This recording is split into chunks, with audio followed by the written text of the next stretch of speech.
Hi guys, how are you? Timothy and I are so excited to see you. Oh my goodness, do we have some cool books for you today? Oh, what? Well, yes, of course. Timothy said we have to do our Hello Friends song. Would you like to help me? You would? Okay. Are you ready? All right. Hello, friends. Hello, friends. Hello, friends. It's time to say hello. Timothy does a pretty good job, huh? Even though he has to have a little bit of help, but that's okay. So, would you like to sing a song about snowmen? Yeah? Yeah? Okay. You sit down here, Timothy, so you can listen. Because tomorrow we might get a whole bunch of snow and maybe we can build snowmen. So I thought we should do our 5 Little Snowmen song. Are you ready? Stand up straight. 5 little snowmen, 5 little snowmen standing in a row, each with a hat and a big red bow. Out came the sun and it stayed all day, and one little snowman melted away. How many snowmen do we have left? 1, 2, 3, 4. 4 snowmen. 4 little snowmen standing in a row, each with a hat and a big red bow. Out came the sun and it stayed all day, and one little snowman melted away. How many do we have? 1, 2, 3. That's right, 3 snowmen. 3 little snowmen standing in a row, each with a hat and a big red bow. Out came the sun and it stayed all day, and one little snowman melted away. How many snowmen are left? 1, 2. Nice counting. 2 little snowmen standing in a row, each with a hat and a big red bow. Out came the sun and it stayed all day, and one little snowman melted away. How many snowmen are left? Just one! Just one little snowman. One little snowman standing all alone. He had a hat and a big red bow.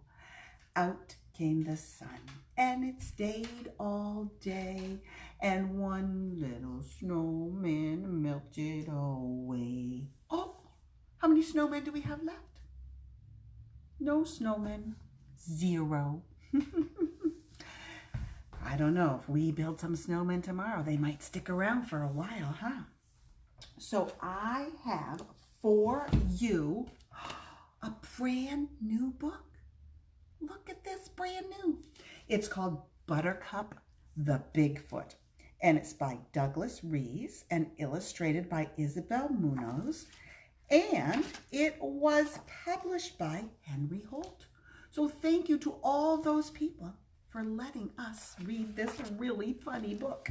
All right, I'm going to get closer so you can see the pictures, okay?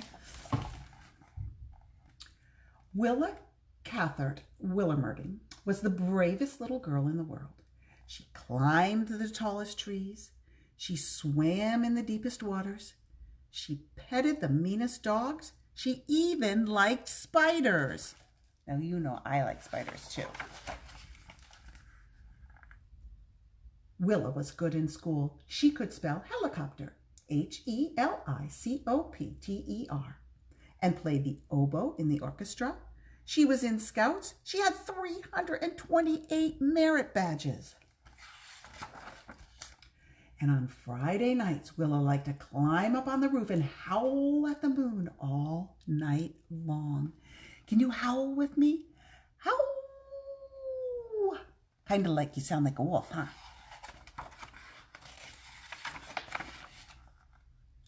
Willa, you must calm down and stop howling on the roof, her mother told her. It is time to concentrate on school and scouts.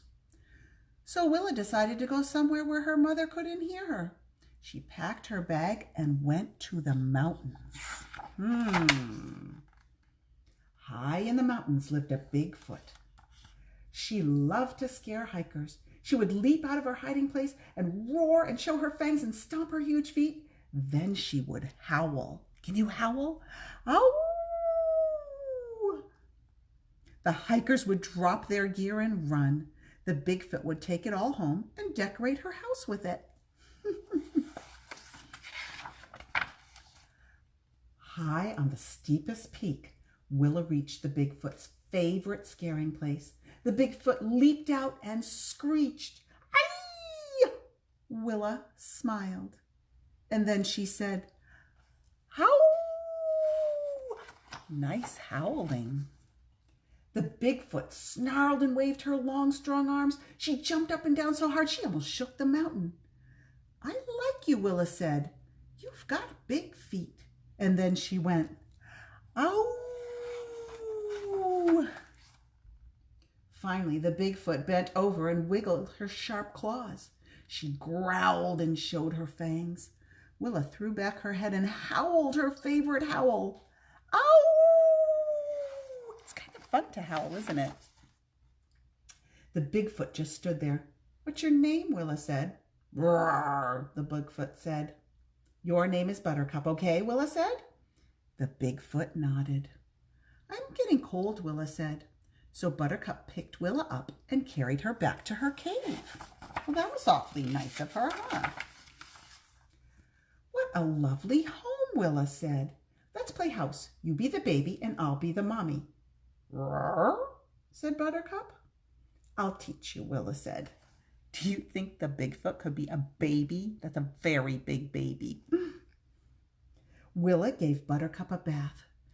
Then she combed and brushed all her long hair. When Willa was done, Buttercup felt wonderful. "You're a good baby," Willa said. That night they slept cuddled together, warm and happy. Willa and Buttercup did everything together. They leapt up and down the mountains. They soared over mighty crevasses. They made each other crowns of flowers. Look at those pretty flowers. But their favorite thing of all was to climb up on a high peak and howl at the moon all night long. Are you ready? Oh!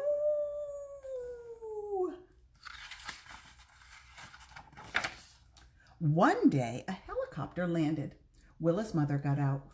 "Willa, I miss you," she said. "It's time for you to go back to school and scouts." "Can Buttercup come too?" Willa asked. "I'm afraid not," Willa's mother said. "It's a small helicopter." Willa hugged Buttercup. "Don't forget how to play house," Willa said. Buttercup sadly waved goodbye. Willa went back to school. She played 8 new pieces on the oboe, and she earned 27 more merit badges. But she missed Buttercup. One Friday night when she was softly howling to herself, she heard something. Can you howl very softly? Oh, oh. Kind of a sad sound, huh? It was coming closer. It was Buttercup! Bounding over the rooftops, they hugged. "I've been so lonely," Willa said. "Roar," Buttercup said. Buttercup liked being a little girl. She learned how to divide and how to spell roar. In the school orchestra, she plays the tuba. She even goes to scouts. She won a merit badge for her flower arrangements. Everything is fine. And every Friday night, Buttercup and Willa climb up on the roof and howl at the moon all night long. Can you howl one last time? Oh!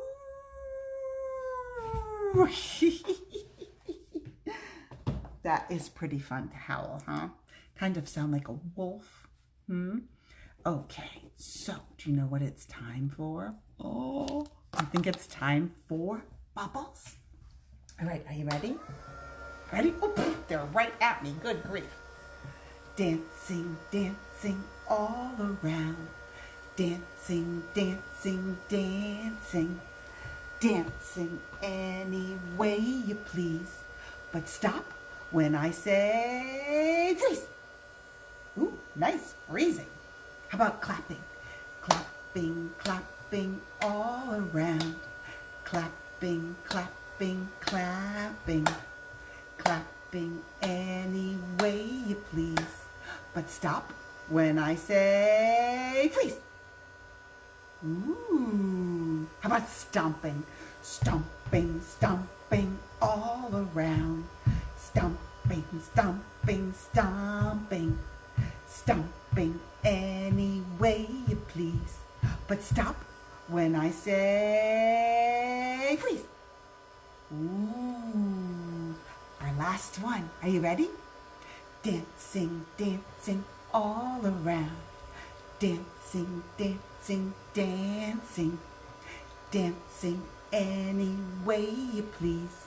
But stop when I say a big one. Freeze! Oh, that was a big freeze. Good job.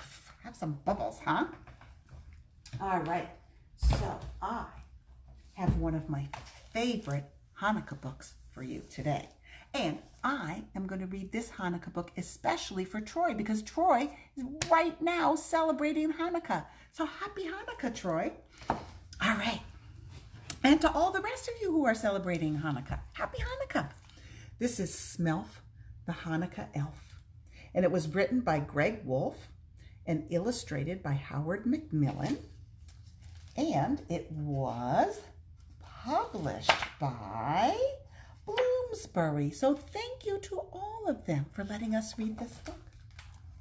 All right, are you ready? I'm nice and close so you can see them. Oh, so you can see the pictures. Okay.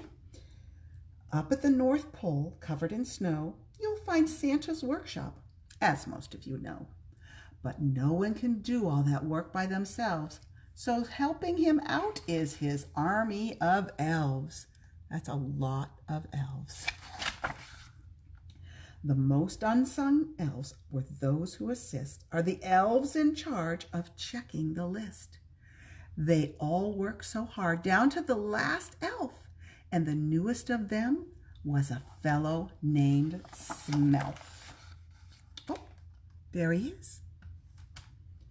Smelf didn't spend time playing merry elf games, but sat in his cubicle staring at names.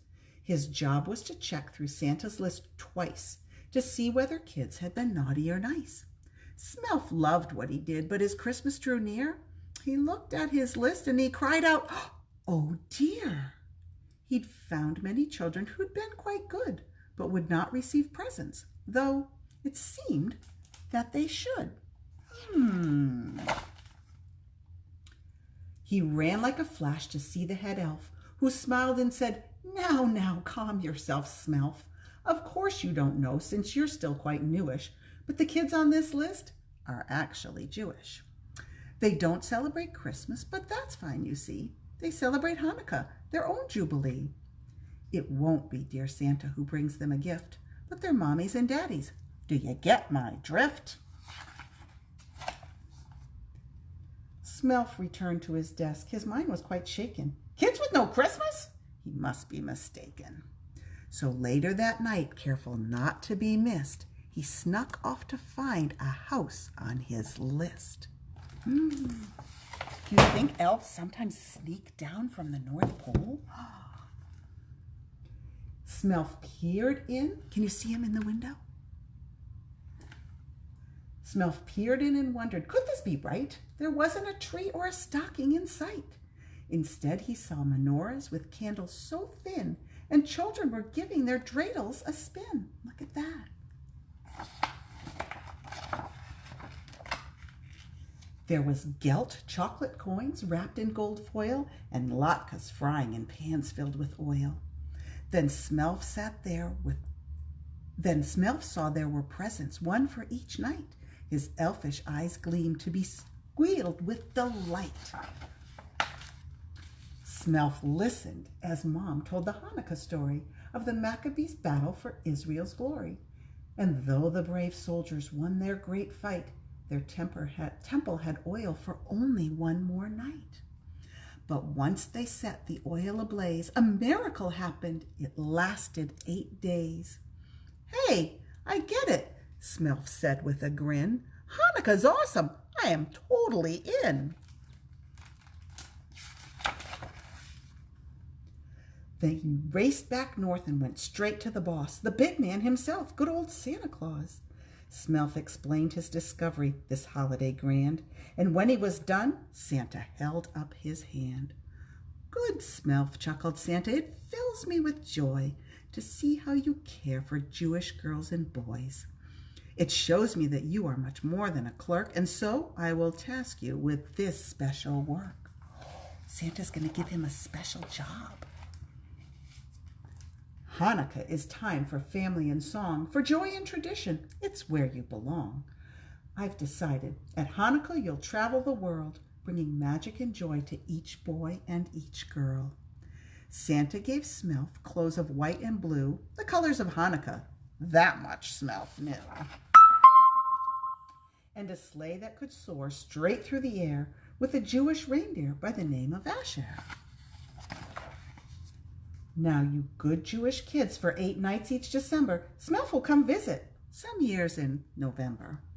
He'll make sure your latkes are crispy and thin, your menorahs burn brighter, and your dreidels win. If there's one special gift that you'd like this year, tell Smelf. He'll whisper in Mom or Dad's ear. He'll do what he can to nudge them that way, in hopes that the present brings cheers of hooray!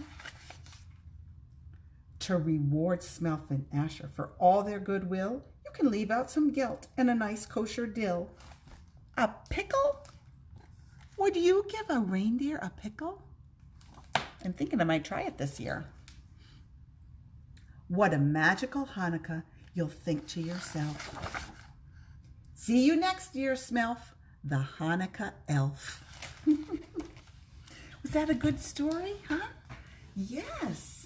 So happy Hanukkah to everyone who is celebrating. All right, should we do If You're Happy and You Know It? Okay. If you're happy and you know it, clap your hands. If you're happy and you know it, clap your hands. If you're happy and you know it, and you really want to show it. If you're happy and you know it, clap your hands. If you're happy and you know it, stomp your feet. If you're happy and you know it, stomp your feet.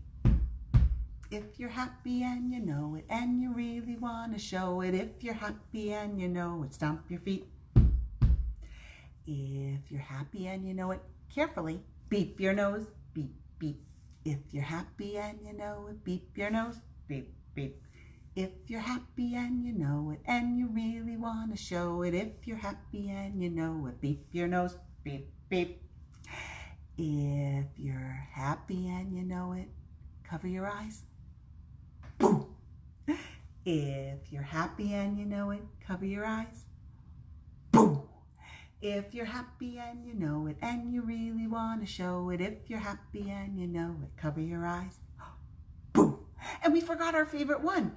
If you're happy and you know it, tickle your belly. Tickle, tickle, tickle, tickle, tickle. If you're happy and you know it, tickle your belly. Tickle, tickle, tickle, tickle. If you're happy and you know it, and you really want to show it. If you're happy and you know it, tickle your belly. Tickle, tickle, tickle, tickle, tickle.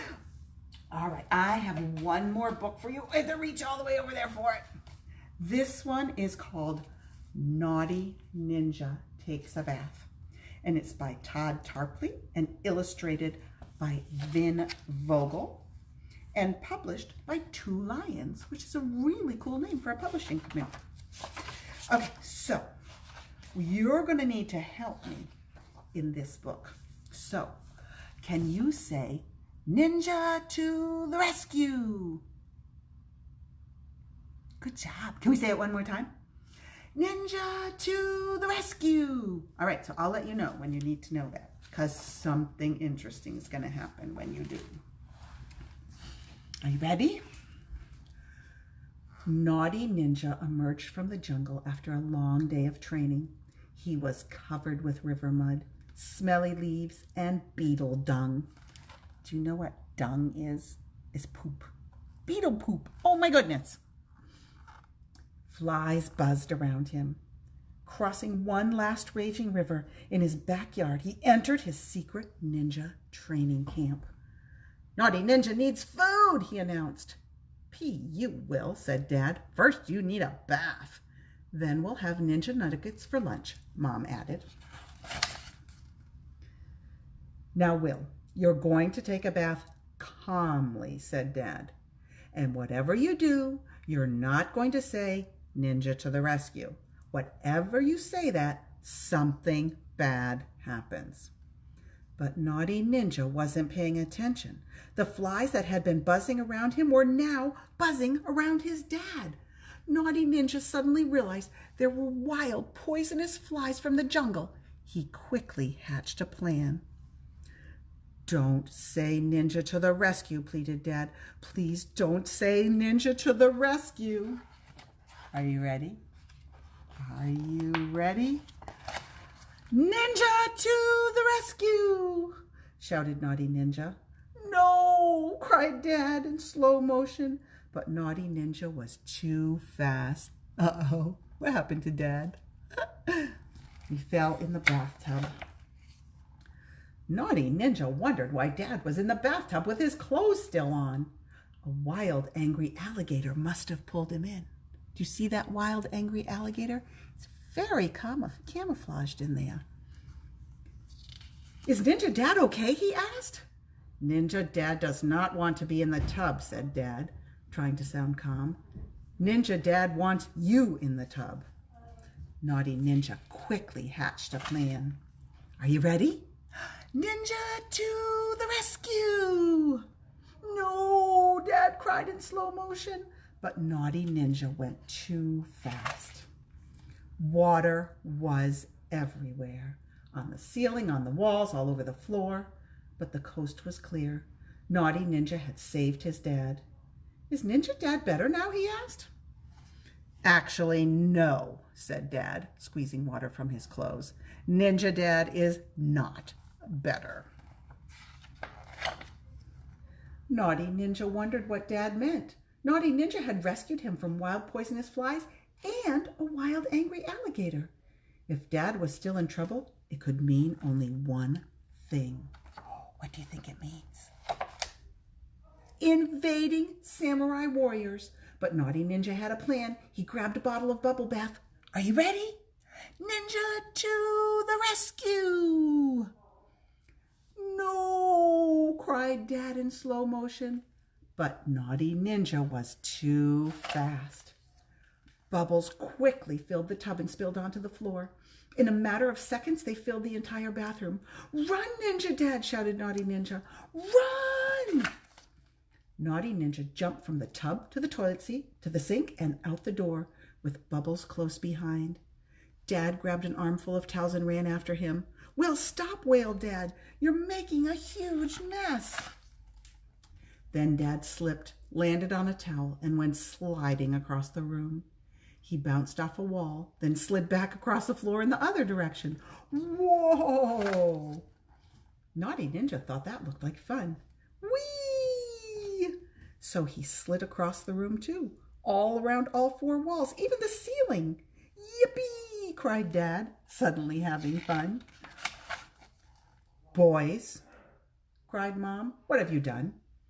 Naughty Ninja said. Dad stopped and slowly pointed at each other. Never mind who did that, said Mom, hugging them both. Thank you for cleaning the house. It looks pretty spotless. Naughty Ninja looked all around the room. It was spotless. All that soapy water had actually cleaned it up. Well, you know what we ninjas like to say, Dad said, and winked at Will. Are you ready? Ninja to the rescue, shouted Naughty Ninja. And once again, the world was saved, at least for the next hour. That's pretty funny, huh?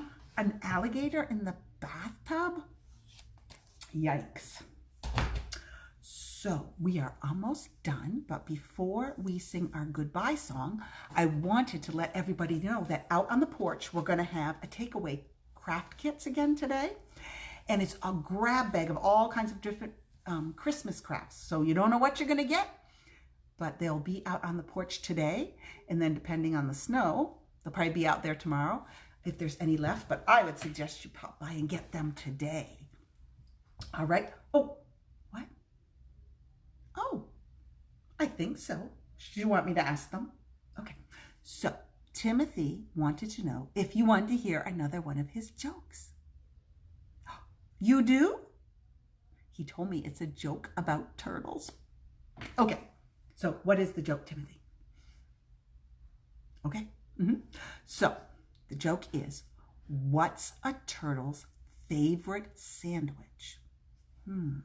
What's a turtle's favorite sandwich? Can you tell me?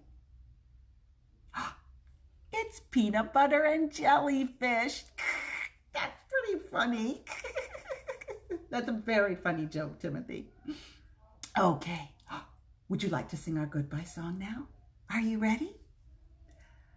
Goodbye, friends. Goodbye, friends. Goodbye, friends. It's time to say goodbye. Bye, guys. We'll see you very soon.